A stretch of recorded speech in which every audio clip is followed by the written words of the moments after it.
For those of you who are unfamiliar with persimmons, there are two basic varieties that you can find in America. One is the hachiya, and the other one is the fuyu.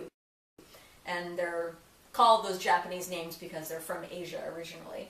Now this variety, the kind that's round shaped and looks sort of like an orange tomato, that's the good kind that you're not going to ever really have problems with.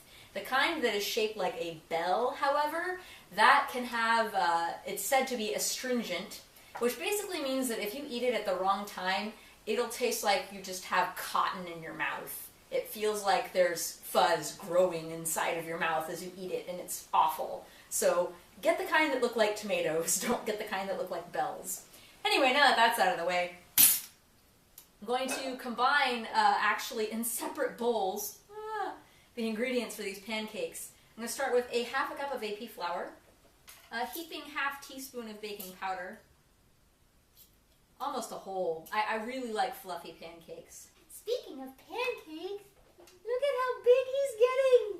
He's my pancake. Mighty whisk. So that's all I need for the dry ingredients.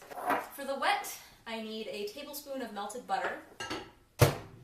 So there's our butter. And by the way, I lied. We're not entirely done with the dry ingredients yet. We need to add basically the same spices you'd have in pumpkin pie. So a little nutmeg, some cloves, some ginger, and some cinnamon. Mighty whisk. Okay, so that tablespoon of melted butter, by now it's cooled a little bit, which is actually a good thing. We're going to beat in one small-ish egg. I'm going to put in a little vanilla extract at this point. Now this is where we would usually add more moisture to the batter by adding half a cup of milk. But instead of using milk, I'm going to treat it like a strawberry and take the core part out first. I'm going to roughly chop these, run these through a food processor, all pulverized, and scrape about a half a cup of that, if you estimated well, into your container. It's okay if it's a little more than a half a cup because it's not as liquid as pure milk would be. Now all that remains is to pour the wet into the dry. This is going to be a very thick batter. And as with muffin batter and any other cake batter, you want to not overmix. So once it's generally incorporated, you see how incredibly thick that is? I'm going to thin it out with a little bit of milk. You don't want to thin it out too much, just a little bit.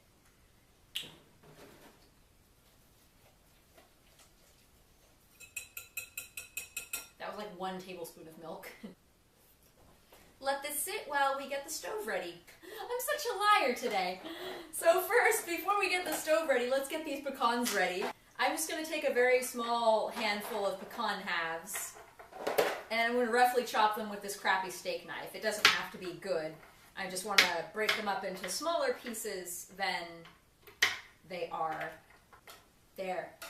I have set up my pancake making station. Here I have my non-stick pan that I reserve solely for making crepes and pancakes. And this is on medium-high heat. And on the burner next to it, I have my plate ready on a burner that's on low so it can stay warm and keep my pancakes warm as I make them. This volume of recipe will make 2 small-ish medium-sized pancakes. That's really all I can eat, so that's all I'm going to make.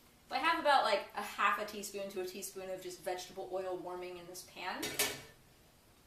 There's actually no correct way to cook your pancakes. When I was a little girl, I insisted that they were super blonde and had no brownness on them whatsoever. So my mom cooked them at a really low heat and for a very long time. If you don't care if your pancakes are brown and almost black on the outside, you can cook them at a really high heat and for not as long. Figure out what you like, do some experimenting. And in fact, you'll want to encourage it to spread out a little bit with your spatula.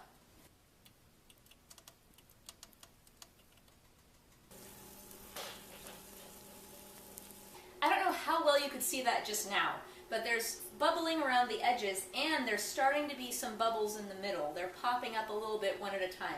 Again, since this batter has a lot of fiber in it, it has a lot of persimmon in it, It's not going to behave quite the same way normal pancake batter does, but you want lots of these little bubbles popping out. That's when you know that it's ready to flip. You can also kind of, slide your spatula under, around a little bit. Again, it's one of those things you eventually learn by feel. This is nowhere near ready to flip.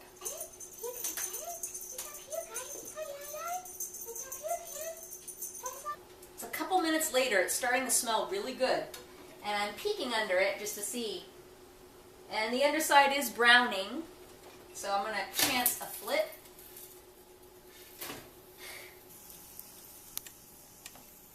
Now, how to tell when the whole thing is done, you can actually use a toothpick like with a normal cake. I usually just go by feel, but you'll want to do another couple minutes on the other side too. It's been a couple minutes and it's a little bit springy, a little spongy. It feels like it's probably done. I also like to poke into the sides of the pancake with my thumb, and if they're not goopy, it's probably done. There's no need to add more oil in between because the first one sets the pan, as they say. Take it off. Remember those pecans we chopped earlier? Let's put them in the pan.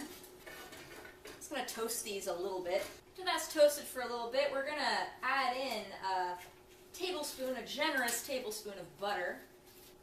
One thing I don't like about pancakes, especially early in a cold winter's morning when you're eating them, is that you have these sort of warm pancakes, if you've been keeping them on a hot plate, then they're warm pancakes, but most people don't, so they're kind of lukewarm pancakes. And then you take this syrup that some people are crazy and keep in the fridge, and it's cold, and you put it on your pancakes, and then, it's cold instead of warm and gooey and yummy. So if I ever do pancakes, I like to warm my syrup and butter together, really. Now take some real maple syrup.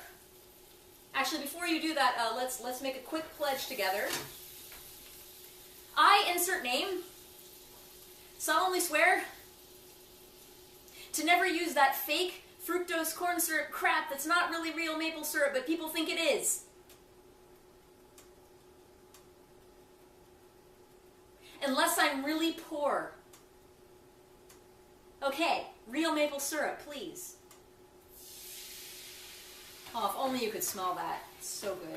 I turned off the heat. We don't need to cook it very long. We just need to combine it. Now I'm just going to pour it on these lovely pancakes.